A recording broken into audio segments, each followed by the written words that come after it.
तो यार आज तुम आईआईटी दिल्ली पहुंच गए हो। आज हम आईआईटी दिल्ली में बैठ के ये पॉडकास्ट कर रहे हैं। परसेंटाइल कितनी थी? 99.94। और मेंस तो तुमने दिया नहीं था। मेरे को गूज बम्स आ जाते हैं। तो तब पता चला था कि 4 महीने में भी क्रैक हो सकता है। तब मैं डिस्ट्रैक्शन से काफ़ी घिरा हुआ था। यूट्यूब में स्क्रॉल करते रहना, हल्का फुल्का थोड़ा गेमिंग में भी, तो बहुत ज़्यादा टाइम चले जाता था। मॉक टेस्ट में भी मार्क्स गिरते हुए दिख रहे थे। प्रॉब्लम सॉल्विंग इतनी कुछ होती नहीं थी। बैकलॉग पे बैकलॉग बनता जा रहा था। और केमिस्ट्री में तो तुम पहले बड़े कमजोर थे। जब आपने मेरा ट्रू पोटेंशियल मुझे रियलाइज़ कराया, तो उसके बाद फिर मैंने सब कुछ छोड़ के फिर 10 से 12 घंटे की मेरी सेटिंग स्टार्ट हो गई। मेरे लिए काफ़ी यूज़फुल टिप थी, ये थी कि नोट्स ना बनाना। नमस्कार दोस्तों, मैं हूं निशान जंदल। आज हम मेरे एक स्टूडेंट से मिलेंगे, हर्ष तलान, जिसकी जेई एडवांस्ड में ऑल इंडिया रैंक 439 आई। एक टाइम था जब इसके जेई मेंस के मॉक टेस्ट में 100-120 नंबर आते रहे। 439 रैंक ये लेके आया। इसकी स्टोरी बड़ी इंस्पिरेशनल है, वो ध्यान से सुनेंगे। जब तुम मॉक टेस्ट देते रहे तो 100-120 नंबर आ रहे थे। अब फाइनल जेई एडवांस में कितने आए? 224। 224 आए। और जेई मेंस में कितने आए? 228। अच्छा, उतनी रेंज में है, 228। हाँ। और जेई मेंस में परसेंटाइल कितनी थी? 99.94। कितनी रैंक थी? 476। 476 रैंक थी और एडवांस में 439 रैंक। क्या बात है। देख रहे हो, तो 439 रैंक और 476 रैंक, यानी कोई भी एनआईटी, कोई भी आईआईटी मिल जाएगा। तो यार बंदे की आज इंस्पिरेशनल स्टोरी जानते हैं। इनसे कुछ सवाल पूछेंगे, इनकी टिप्स जानेंगे। आप बिल्कुल एंड तक बने रहिए। तो यार हमेशा यही होता है, ज़्यादातर लोग 11th में सीरियस नहीं होते, टाइम बर्बाद हो जाता है। 12th में भी कई लोग मिड में सीरियस होते हैं। पर देखो, वहाँ से भी मेरी भी यही स्टोरी थी। मेरी 247 रैंक आई और हर्ष की आई 439 रैंक। तो आप देखो आप कहाँ तक पहुँच सकते हो। तुम्हारी प्रिपरेशन का टर्निंग पॉइंट क्या था? टर्निंग पॉइंट ये था जब आपको देखा और आपसे काफ़ी सारी लर्निंग मिली, तो तब पता चला था कि 4 महीने में भी क्रैक हो सकता है। तब मैं डिस्ट्रैक्शन से काफ़ी घिरा हुआ था। यूट्यूब में स्क्रॉल करते रहना, हल्का फुल्का थोड़ा गेमिंग में भी, तो बहुत ज़्यादा टाइम चले जाता था। अपनी प्रिपरेशन में ज़्यादा सीरियस नहीं था। मॉक टेस्ट में भी मार्क्स कम आ रहे थे। जब आपके साथ आया तब सीरियसनेस आई थी, और फिर वहाँ से टर्निंग पॉइंट मेरी जो सीरियस जेई जर्नी होती है एक एस्पिरेंट की, वहाँ से शुरू हुई थी। पहले किस तरह की, मेरे से जुड़ने से पहले किस तरह की प्रिपरेशन थी? वही दिन में 2 से 3 घंटे कोचिंग क्लासेस, और उसके बाद 2 से 3 घंटे की सेल्फ स्टडी मिल पाती थी, करता था। और प्रॉब्लम सॉल्विंग इतनी कुछ होती नहीं थी। बैकलॉग पे बैकलॉग बनता जा रहा था, तो इफेक्टिव नहीं थी। और मॉक टेस्ट में भी कम मार्क्स आ रहे थे, तो इतना ज़्यादा जेई पे सीरियस नहीं हो पाया था तब तक, 12th मिड तक, जब तक आपसे मिला नहीं था। एक तो मेरे को देखकर तुम्हें सीरियसनेस आ गई, मोटिवेशन मिली। और टेक्निक्स का क्या होगा, मेरी टिप्स ने कितना फ़ायदा किया तुमको? कौन सी टिप्स ने फ़ायदा किया? मोस्ट इम्पॉर्टेंटली सबसे बड़ी जो मेरे लिए काफ़ी यूज़फुल टिप थी, ये थी कि नोट्स ना बनाना। हाँ, मैं समझता हूँ कि काफ़ी सारे बच्चे ये कहेंगे कि नोट्स ना बना के फिर रिवाइज़ कैसे करेंगे, ये सारी चीज़ें। तो लेकिन मैंने जैसे किया कि आपने वो बताया था कि नोट्स नहीं बनाना, अपने जो इम्पोर्टेंट चीज़ें वो रफ में लिख लेना कोचिंग में, और डायरेक्ट प्रॉब्लम सॉल्विंग पे ज़्यादा ध्यान देना रादर देन थ्योरी। तो ये सारी चीज़ें थी। एक्चुअल क्या है कि तुम्हारे पास इतना कम टाइम था, हुँ, उसके हिसाब से अगर तुम नोट्स बनाते तो नोट्स ही बनाते रह जाते। हाँ। ठीक है ना, तो असली चीज़ पे ध्यान गया। अब यहाँ पे लोग यार मेरे को समझते हैं कि इसकी टिप्स इम्प्रैक्टिकल है या कुछ है, तो उनको तुम क्या मैसेज देना चाहोगे being a ranker? Being a ranker यही कहूँगा कि हर किसी को तो टिप समझ में नहीं आती। जिनको आ जाती है उनकी रैंक आ जाती है। और किसी टिप ने तुम्हें हेल्प किया हो? ये कि जैसे आपने बोला था कि जैसे एक चैप्टर एडवांस लेवल तक कर लो तो कॉन्फिडेंस आ जाता है, तो उसी की वजह से मैंने सिंगेस सॉल्व करनी स्टार्ट की थी। एससी वर्मा भी की थी, लेकिन सफिशिएंट नहीं थी वो। फिर मैंने सिंगेस सॉल्व करी, तो उससे मेरा एडवांस के ऊपर कॉन्फिडेंस बढ़ता चला गया, और वहाँ से मेरी सीरियसनेस एडवांस के लिए, एडवांस लेवल पे क्वेश्चन सॉल्विंग मैंने सिंगेस से की थी। पर कई बार बच्चे का सवाल ये होता है यार, वो आईआईटी का ख्वाब देखता है, हुँ, पर वो आईआईटी के जब सवाल देखता है, हुँ, ख्वाब देखता है तो मोटिवेट हो जाता है और हुँ, सवाल देखता है तो डिमोटिवेट हो जाता है। हुँ। तो उस चीज़ में तुमने उस डिमोटिवेशन से, वो जो चैलेंजिंग प्रॉब्लम्स थे, उनसे कैसे, उनका सामना कैसे किया? जैसे जब कोई भी क्वेश्चन होता था ऐसे चैलेंजिंग होता था, तो एक गो में तो नहीं हो पाता था। तो पहले बेसिक्स को क्लियर किया, स्टेप बाय स्टेप करा। पहले हो सकता था, कई बार होता था कि जैसे जब आंसर को भी रेफ़र करना पड़ जाता था, आंसर को रेफ़र किया, उसके बाद स्टेप बाय स्टेप जो प्रॉब्लम थी, कहाँ पे ये फ़ॉर्मूला यूज़ हो रहा है, जहाँ पे दिक्कत आ रही है, उस टॉपिक को दोबारा रिविज़िट करना, उसे कंसोलिडेट करके दोबारा उसकी इलस्ट्रेशन सॉल्व करके, फिर उस पहले तो 100% उस क्वेश्चन को देना है। 15 से 20 मिनट जब तक अपना पूरा दम लगा के उस क्वेश्चन पे करो, जब तक ना हो, उसके बाद फिर तुम आंसर के ऊपर रेफ़र करो। आंसर के ऊपर रेफ़र करने के बाद उसमें देखो कि तुम्हारी कहाँ पे, तुम कहाँ तक आए थे, कहाँ तक तुमने सॉल्व किया, और उसके बाद ये होगा कि जहाँ से नहीं हुआ, वो यानी कि वो टॉपिक आपका वीक है, उस टॉपिक को आप कंसोलिडेट करो, और उसकी बेसिक इलस्ट्रेशंस वो सारी चीज़ें सॉल्व करो, और फिर हो जाएगा। तुम कोचिंग भी गए हो, तो कोचिंग से कितना फ़ायदा हुआ, सेल्फ स्टडी से कितना फ़ायदा हुआ? सेल्फ स्टडी के कंपैरिजन में कोचिंग में तो काफ़ी कम, मतलब थ्योरी कवर हो पाती थी। प्रॉब्लम सॉल्विंग, टेस्ट एनालिसिस, सारी चीज़ें मैंने खुद ही करी हैं, और तो मेनली सेल्फ स्टडी पे मैंने फोकस रखा। तो यार जब लोगों को एक फ़ियर ऑफ मिसिंग आउट होता है, उनको डर होता है कि मैं कोचिंग में नहीं हूँ या मैं ऑनलाइन कोचिंग में जा रहा हूँ और या सेल्फ स्टडी कर रहा हूँ। तो सेल्फ स्टडी से कोई कैसे ही कर सकता है? अब मैंने खुद भी सेल्फ स्टडी से किया, अब तुमने सेल्फ स्टडी से किया, तो वो डर कैसे हटाए बच्चा? सबसे पहले तो निशांत भैया की मेंटोरशिप लो, क्योंकि जब निशांत भैया की गाइडेंस, कांस्टेंट सपोर्ट मिलेगा तो हर कोई सेल्फ स्टडी से कर सकता है। मैं आपको सबको एक बात बताना चाहता हूँ कि कुछ टेक्निक्स हैं जिनसे मेरी ऑल इंडिया रैंक 247 आई, और हर साल मैं लोगों को मेंटर करता हूँ, और मेरे मेंटीज जो हैं देश के टॉप टेक कॉलेजेस में भरे पड़े हैं। इनमें से एक बहुत इंस्पिरेशनल इंसान है हर्ष। तो हर्ष बहुत डेडिकेटेड बंदा है, इसमें पोटेंशियल बहुत था, पर डिस्ट्रैक्शन में और चीज़ों में परेशान था। तो अगर मेरी वो टेक्निक्स कोई बंदा जान जाए और रेगुलर वो अपने अंदर उसको समाहित कर ले, तो भाई चाहे सेल्फ स्टडी कर रहा हो, चाहे कोचिंग जा रहा हो, चाहे कैसे भी हो, वो बंदा जेई क्रैक कर लेगा, राइट? और कुछ इस बारे में कहना चाहता हूँ? मेनली तो सेल्फ स्टडी करनी चाहिए, और मेरे हिसाब से थ्योरी से ज़्यादा प्रॉब्लम सॉल्विंग के ऊपर ज़्यादा टाइम डिवोट करना चाहिए। जब आप, और एक तो ये कि जब आपको जैसे ही रियलाइज़ हो जाए ना आपका ट्रू पोटेंशियल और जिस स्टेज पे आप अभी खड़े हो, कभी भी डिमोटिवेट नहीं होना चाहिए। हमेशा ये कॉन्फिडेंस रखना चाहिए कि मैं क्रैक कर लूँगा, क्योंकि भाई हमने सपना देखा है, और चैलेंजेस से डर लगना ही नहीं चाहिए। जब इतनी थोड़े डिफिकल्ट पाथ पे आप आ गए हो, तो इस पे चैलेंजेस आएंगे, उनको टैकल करना है, तो आईआईटी कैसे नहीं मिलेगी। राइट। अब ये बताओ, तुम्हारा 120 नंबर आए थे, ये मुझसे जुड़ने से पहले आते रहे या उसके बाद भी कंटिन्यू रहते रहे 120 नंबर जो थे? जब तक आपके टच में नहीं आया था उससे पहले आते थे 120, और फिर धीरे धीरे जैसे आपकी गाइडेंस मिलती रही, सपोर्ट मिलता रहा, उसके बाद धीरे धीरे ग्रेजुअली टेस्ट एनालिसिस कर करके इम्प्रूवमेंट होती गई स्कोर में। तो टेस्ट तुम रेगुलर देते थे? हाँ। अच्छा, तो यानी अच्छा, तो यार लेकिन ये बहुत बड़ा सफ़र है। एक बच्चा देखो 80 नंबर, 90 नंबर, 100, 120 नंबर, बहुत ज़्यादा फर्क नहीं है। तो तुम्हारे 100, 120 आते रहे, उससे तुम 220 पर गए हो, this is a big journey. तो तुम्हारे सबसे की पॉइंट्स क्या थे? मोस्ट इम्पोर्टेंटली मेहनत, प्लस निशांत भैया की गाइडेंस, आपकी गाइडेंस, मेन तो यही थी। और टेक्निक्स भी होती हैं वो हर चीज़ के पीछे, जैसे हार्ड वर्क की जगह स्मार्ट वर्क करना चाहिए, मतलब वो तो सिर्फ टेक्निक्स के थ्रू ही हो पाएगा। मतलब प्रॉब्लम सॉल्विंग करनी है, राइट गाइडेंस लेनी है, उसके बाद अपने टेस्ट को रेगुलरली एनालिसिस करते रहना है, रेगुलरली टेस्ट देने हैं, और या अगर ये रेगुलरली फॉलो करोगे, अगर अपने आप से झूठ नहीं बोलोगे, तो हो जाएगा। डिस्ट्रैक्शन से दूर रहना है। ये ऐसी जर्नी है कि 2 साल में डिस्ट्रैक्शन से दूर रहना चाहिए, नहीं तो आप अपने पास से भटक जाओगे, और फिर दिक्कतें आती हैं ही। अब ये बताओ, कोई बहुत मेहनत कर रहा है लेकिन उसकी टेक्निक्स राइट नहीं है, और एक बंदा वो भी मेहनत कर रहा है पर उसकी टेक्निक्स बहुत एडवांस्ड है। तो तुमने जैसे देखा भाई, तुम्हारे को मैंने जो टेक्निक्स बताई, तो ये बताओ वो एडवांस टेक्निक्स वाला बंदा और उसमें कितना फ़र्क आएगा? ये हो पाएगा कि जिसकी टेक्निक सही नहीं है, उसकी कोई गारंटी नहीं है। वैसे तो गारंटी किसी चीज़ की नहीं है कि सिलेक्शन होगा या नहीं होगा, लेकिन जिसकी टेक्निक सही नहीं है, उसका काफ़ी कम परसेंट चांस है कि उसका सिलेक्शन हो पाएगा। लेकिन जिसे आपकी जैसी गाइडेंस प्लस उसकी सही टेक्निक्स हैं, अगर वो फॉलो कर ले, तो उसकी ये तो है कि वो आईआईटी क्रैक ज़रूर कर लेगा, आईआईटी क्रैक कर अपनी लेगा? मेहनत से और आपकी टेक्निक से। अच्छा, तो यानी टेक्निक्स का बहुत बड़ा रोल है, बहुत रोल है। कुछ भी ऐसे ही कैसे भी तरीके से पढ़ नहीं सकते। हाँ। अच्छा, तो यार ये बड़ी लक की बात हो गई ना, ये बड़ी लक की बात हो गई, डेस्टिनी की बात हो गई कि तुमने यूट्यूब पर मुझे देखा और फिर तुम आ गए मेंटरशिप में, और मेंटरशिप के बाद तुमने इतनी इम्प्रूवमेंट करी।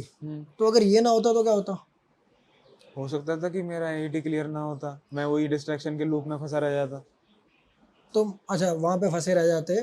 तुम में सोचो यार, तुम्हारे अंदर वो पोटेंशियल था, पर गाइडेंस सही मिल गई तो पोटेंशियल निखर गया, आगे आ 439 रैंक आज तुम्हारी आ गई, जिससे तुम किसी भी आईआईटी में सीएससी ले सकते हो, और अब तुम बेस्ट आईआईटी दिल्ली में आ रहे हो। क्या बात है, मतलब यही होता है, बंदे के अंदर पोटेंशियल है, हर किसी के अंदर एक गिफ्ट है, हम उसकी पैकिंग नहीं खोलते बस। तो यार आज तुम आईआईटी दिल्ली पहुंच गए हो, आज हम आईआईटी दिल्ली में बैठ के ये पॉडकास्ट कर रहे हैं, तो I am really proud of you. मुझे बड़ा अच्छा लगता है कि ऐसे स्टूडेंट्स हमने करे, और हम जो है कि सेल्फ स्टडी से ये किया लोगों ने, कि गाइडेंस और सेल्फ स्टडी। जो आप बोलते हो ना कि सेल्फ स्टडी है, सेल्फ स्टडी ही मेन चीज़ है। बाकी सारी जो टेक्निक्स हैं, टेस्ट हैं, एनालिसिस है, सारी चीज़ें, मोटिवेशन, सब एक साइड फैक्टर होता है। प्लस आपकी हेल्प करने के लिए आपकी जर्नी में, लेकिन मेन सेल्फ स्टडी है।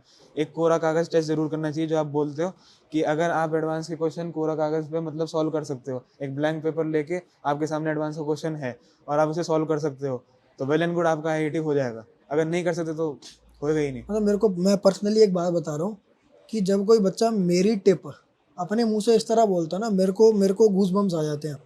मतलब मेरे को ऐसा लगता है कि मैंने किसी को टेक्निक सिखाई कि तुम ये देखो, तुमने तुमने मेरे को बड़ा अच्छा लग रहा है, हालांकि मेरे शब्द हैं, कि तुम कह रहे हो कोरे कागज़ पर अगर तुम लिख सकते हो कि यार at the end of course कि मैं आऊँगा एग्ज़ाम के अंदर और सामने एक कागज़ होगा, मैंने उस पर कर दिया तो मैं जीत जाऊँगा, नहीं कर पाया तो नहीं जीत जाऊँगा। अब इस बात को सुनते समय किसी ने दिल पे लगा लिया और उसको फॉलो कर दिया, तो वो देखो कहाँ पहुँच जाता है। तो ये बहुत मेरे को बड़ा ऐसे इंस्पिरेशन मिलता है, बड़ा मैं और आगे काम करने का और बच्चों को गाइड करने का मोटिवेशन मिलता है। तो अमेजिंग। एक बार तुम्हारा रिजल्ट डिटेल में समझ लेते हैं। तुम्हारे एडवांस में 439 रैंक आई, मार्क्स कितने आए? 224, फिजिक्स में कितने रहे इसमें से? 75, 75। और केमिस्ट्री में? 62, 62। और मैथ्स में? 87। 87। तो यानी मैथ्स में बहुत अच्छा फोड़ है। ओके। और मैथ्स में मेरा बताया मटेरियल किया, मेरी टेक्निक पूरी सिंगेज फॉलो की थी। संकेत फॉलो किया और मेरी टेक्निक यूज़ करी। हाँ। और केमिस्ट्री में तो तुम पहले बड़े कमज़ोर थे। केमिस्ट्री तो अभी 60 नंबर मैं कहूँगा, 60 नंबर वो इसलिए कम लग रहे हैं क्योंकि इसके बाकी सब्जेक्ट्स में बहुत ज़्यादा आए हैं, पर 60 नंबर केमिस्ट्री जेई एडवांस में लेके आया है वो, किसी XYZ पेपर में नहीं, तो वो भी बहुत तगड़ा स्कोर है। और वो भी तुम लाए कि इनिशियली तुम्हारी केमिस्ट्री उतनी अच्छी नहीं थी, तो वो कैसे इम्प्रूव किया? जैसे आपने कुछ टिप्स एंड ट्रिक्स दी थी। केमिस्ट्री सबसे पहले तो मेरे हिसाब से आपकी रैंक बना सकती है और रैंक को डुबा भी सकती है, तो केमिस्ट्री सबसे ज़्यादा इंपॉर्टेंट है as compare to physics and maths. तीनों में सबसे ज़्यादा केमिस्ट्री आसान भी है और मार्क्स स्कोरिंग भी है। और अगर राइट गाइडेंस मिले, जो आपने मुझे दी, जो टिप्स आपने बताई थी, उसके थ्रू मेरे 60 मार्क्स आ गए। अगर ये ना मिल पाती और 60 मार्क्स ना आते तो मेरी काफ़ी रैंक एडवांस में ड्रॉप डाउन हो जाती। 1200-1500 रैंक हो जाती है अगर तुम्हारे। बल्कि इस बार तो यार बड़ी गड़बड़, पता है क्या हुई दोस्त? लोगों का वैसे कट ऑफ अच्छी हो गई, मतलब स्कोर अच्छा हो गया, सब्जेक्ट कट ऑफ में गिर गए वो बड़े बुरी तरह। और केमिस्ट्री में तो कम नंबर लाने ही नहीं थे, लाने देने ही नहीं थे मुझे। वो तो भाई केमिस्ट्री में कोई भी नंबर ला सकता है, थोड़ा का और टाइम मिलता ना केमिस्ट्री में, तुम अगर 20-25 नंबर और भी ले आते, खैर दिस इज द बेस्ट, ठीक है, I am happy and proud of you. But अगर 20 नंबर और एक्स्ट्रा आ जाते केमिस्ट्री में तो तुम्हारी 247 रैंक आ जाती। तो अच्छा, मेंस 1 में कितने मार्क्स आए?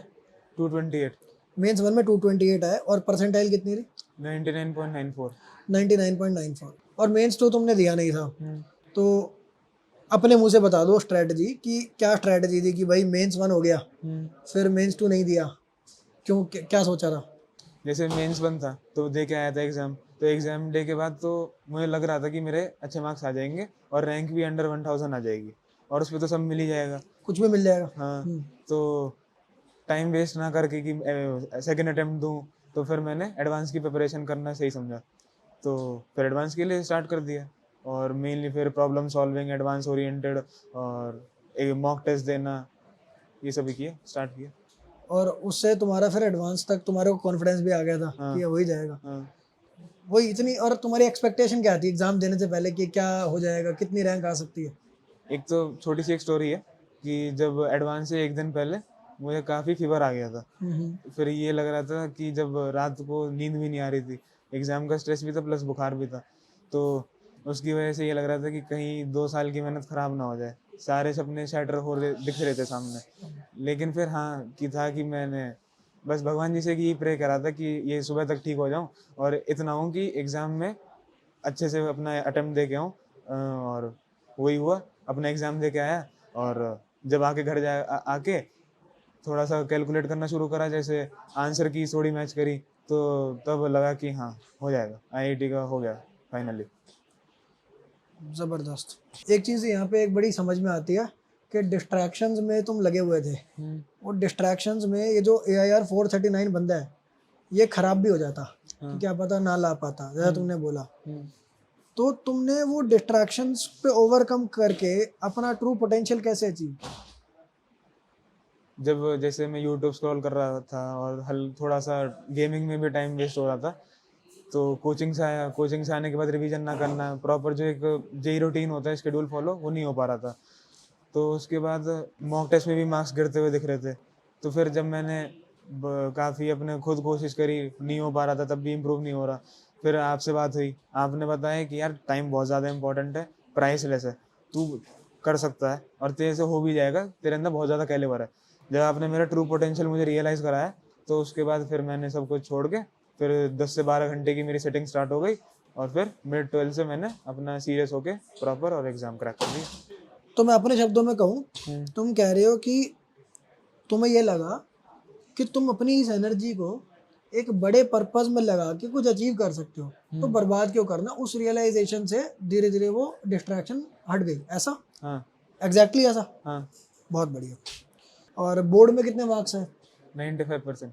बोर्ड में 95 है एग्जैक्ट, क्या बात है। अभी आगे तुम कॉलेज जा रहे हो, नई जर्नी शुरू कर रहे हो, आगे भी तुमको कोई गाइडेंस चाहिए हो, कोई भी सपोर्ट चाहिए हो, तो मैं हमेशा अवेलेबल हूँ। तुम्हारे पास मेरा नंबर है, कभी भी कांटेक्ट करो। एंड इस जर्नी में तुम्हारे को हमारी तरफ से और हमारी पूरी फैमिली, जो एनजे फैमिली, हमारे दोस्त यार हैं, यहाँ पे जो हमारे व्यूअर्स हैं, इन सब की तरफ से मैं आपको ऑल द बेस्ट देता हूँ और Thank you शुभकामनाएं करता हूँ। थैंक यू भैया।